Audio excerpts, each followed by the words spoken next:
Driver, मेरा bag जल्दी से गाड़ी में रखो और गाड़ी निकालो, मुझे ऑफिस के लिए देर हो रही है। ये ड्राइवर पता नहीं कहाँ मर गया और ये नक्श वो भी पता नहीं सुबह से कहाँ है। काम के टाइम ना सब पता नहीं कहाँ मर जाते हैं। बड़बड़ाते हुए अनिका ने आईने में देखकर जल्दी से अपने बालों को एक और बार संवारा और पीछे मुड़कर देखा तो वहाँ ड्राइवर की जगह नक्श खड़ा था। अनिका, मैं वो रमनीक भाई ज्वेलर्स के पास तो गया था। लगता है तुम्हारे ये जो ज्वेलरी सेट है उसको थोड़ा टाइम लग सकता है, शायद 1-2 दिन और।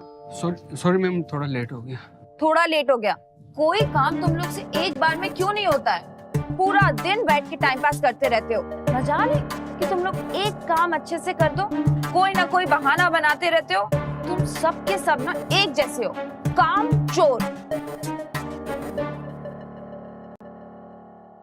सॉरी मैम, आगे से ऐसे नहीं होगा।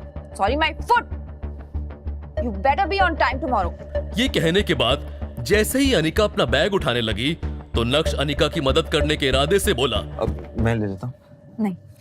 नक्श चुपचाप खड़ा उसे कमरे से जाते देखते रह गया था। कुछ देर शांत खड़े रहने के बाद जैसे ही नक्श पीछे मुड़ा, उसकी नजर टेबल पर रखी एक फाइल पर पड़ी। अनिका वो फाइल अपने बैग में रखना भूल गई थी। जब हड़बड़ाते हुए नक्श तेजी से अनिका की तरफ बढ़ा तो वहीं पास में सोफे पर बैठी अनिका की कजन भाग्या की नजर उस पर पड़ी। उसने नक्श के रास्ते में अचानक से अपनी टांग अड़ा दी।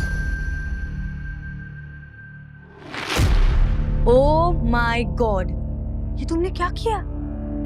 मैंने क्या किया? मैं तो अनिका वो अपनी फाइल भूल गई थी तो मैं उसे फाइल देना चाहता था और रास्ते में ये अचानक आ गई और अब ये अच्छा, तो अब साहबजादे के रास्ते के बीच में मैं आ गई, इसमें भी मेरी गलती है ना? बड़ी माँ आप ठीक है ना? कोई जल्दी से डॉक्टर बुलाओ। जिस आदमी ने बड़ी माँ पे गरम गरम चाय गिरा दी। अच्छी, मुझे पता है तुझे मेरी बहुत फिक्र है, पर मैं ठीक हूँ, मुझे डॉक्टर की कोई जरूरत नहीं है। बस इस निठल्ले आदमी ने मेरी साड़ी खराब कर दी जो। शिट, बड़ी माँ की इतनी महंगी साड़ी खराब कर दी। ये आपके एक्सक्लूसिव कलेक्शन की है ना बड़ी माँ? एक तरफ भाग्या बात का बतंगड़ बना रही थी तो दूसरी तरफ नक्श ने देखा कि अनिका वापस अंदर आ रही है। नक्श चित्रा को इग्नोर करते हुए अनिका की ओर बढ़ा। दरअसल मैं तुम्हारी फाइल। अनिका नक्श को देखे बिना ही घर से बाहर निकल गई। बस अनिका की एक प्यार भरी झलक के लिए तरस गया था नक्श। ब्रेकिंग न्यूज, गुजरात की सबसे बड़ी कंस्ट्रक्शन फर्म का भविष्य है खतरे में। क्या भानुशाली ग्रुप ऑफ इंडस्ट्रीज उभर पाएगा इतने बड़े नुकसान से? अब कौन संभालेगा भानुशाली ग्रुप ऑफ इंडस्ट्रीज की बागडोर? जानने के लिए बने रहे हमारे साथ ओनली ऑन टेक1 न्यूज पर।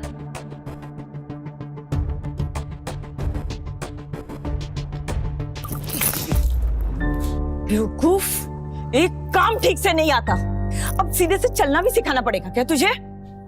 खड़े खड़े मेरा मुंह क्या देख रहा है? दफा हो जा मेरी नजरों के सामने से।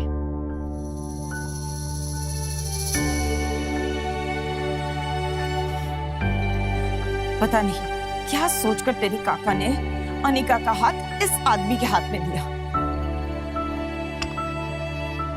हमारे तो भाग ही फूट गए। घर दामाद बनकर बस हमारी छाती पर मूंग डल रहा है वो। ये है जावेरी परिवार का घर। जावेरी परिवार सूरत की बड़ी बिजनेस फैमिलीज में से एक है। इस बड़े से शानदार घर में जावेरी खानदान का बड़ा परिवार रहता है और कई जॉइंट फैमिली की तरह इनके बीच में भी प्यार बस दिखावे का ही है। अक्सर यहाँ पर सुबह की शुरुआत ऐसे ही शोर शराबे से होती है और गलती चाहे हो या ना हो, इल्जाम हमेशा इस परिवार के दामाद यानी नक्श के सर पर ही आता है। पर नक्श ने कभी भी इस बात को दिल पर नहीं लिया। हर सुबह किसी और की गलती को अपने सर लेकर मुस्कुराते हुए वो अपने काम में लग जाता है। उसने चित्रा की तरफ देखा तो उसकी नजर वहीं पास में खड़े नौकर पर पड़ी जो नक्श को दया की नजर से देख रहा था, लेकिन नक्श के चेहरे पर एक शिकन भी नहीं थी। ब्रेकिंग न्यूज, गुजरात की सबसे बड़ी कंस्ट्रक्शन फर्म का भविष्य है खतरे में। क्या भानुशाली ग्रुप ऑफ इंडस्ट्रीज उभर पाएगा इतने बड़े नुकसान से? अब कौन संभालेगा भानुशाली ग्रुप ऑफ इंडस्ट्रीज की बागडोर? भानुशाली ग्रुप?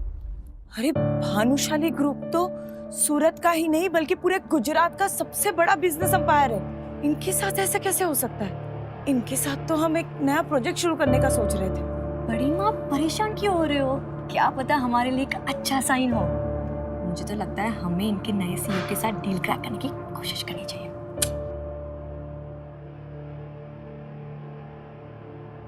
नक्श के चेहरे पर हल्की सी मुस्कुराहट थी जो उसकी आंखों की चमक को और बढ़ा रही थी। तभी नक्श की नजर दीवार पर टंगी अनिका के पिता रसिक जावेरी की एक तस्वीर पर पड़ी। ये देखें आप गुरुजी, आपके वादे के चक्कर में क्या क्या सहन करना पड़ रहा है इस घर में। आप तो जाते जाते अपनी बेटी अनिका का हाथ मेरे हाथों में देकर चले गए, लेकिन पीछे से आपके घर में रोज कुछ ना कुछ झेलना पड़ता है मुझे।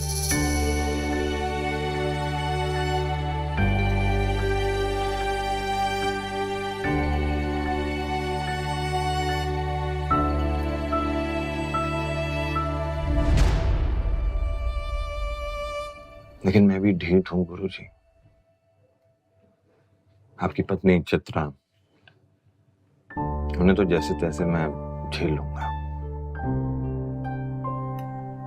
लेकिन मेरा असली मकसद आपकी बेटी अनिका के दिल में जगह बनाना है। उसके दिल में तो मैं जगह बना के। वो अपने ही ख्यालों में गुम था, इसलिए उसका ध्यान ही नहीं गया और वो बाथरूम में शावर लेने चला गया। नहाते हुए भी नक्श के दिमाग में बस भानुशाली ग्रुप ही चल रहा था। नक्श इस बात से अनजान था कि उसके फोन पर किसका कॉल आ रहा है, लेकिन यकीन मानिए वो कॉल नक्श की पूरी जिंदगी बदलने वाला था। बस नक्श को फोन उठाने की देर थी। नहाने के बाद जब नक्श बाथरूम से बाहर आया तो उसका फोन दोबारा वाइब्रेट होने लगा, लेकिन इससे पहले कि नक्श को एहसास होता, इस बार भी फोन कट गया था।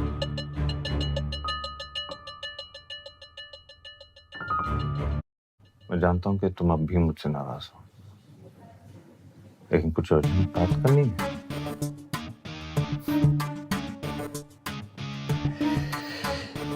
कमाल है। मैसेजेस के बारे में सोच ही रहा था कि इतने में उसी नंबर से एक बार और कॉल आया। हेलो। लेकिन यशवर्धन ने फिर से प्यार से शुरुआत की। बेटा मुझे तुम्हारी बहुत याद आती है।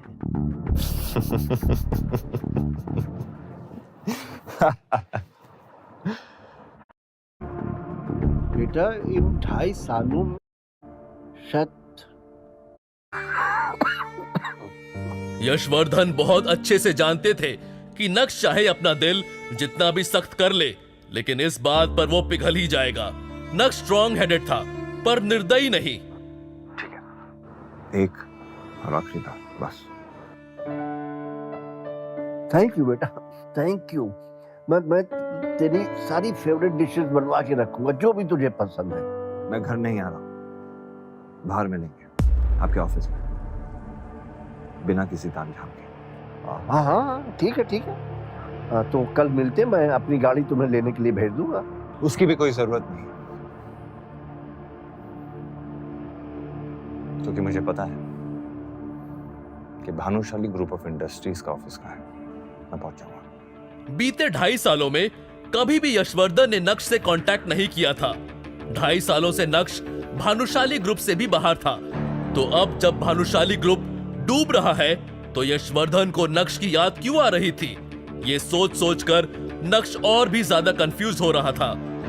तुरंत ही नक्श ने अपना लैपटॉप बाहर निकाला और इंटरनेट की हेल्प लेते हुए भानुशाली ग्रुप में चल रहे हलचल जानने की कोशिश की। ऐसे तो नक्श के हाथ में भानुशाली ग्रुप को लेकर कुछ हाथ नहीं आया, लेकिन उसके हाथ में ऐसा कुछ आ गया जिसे देखने के बाद नक्श की आंखों की चमक 4 गुना बढ़ गई थी। सच है।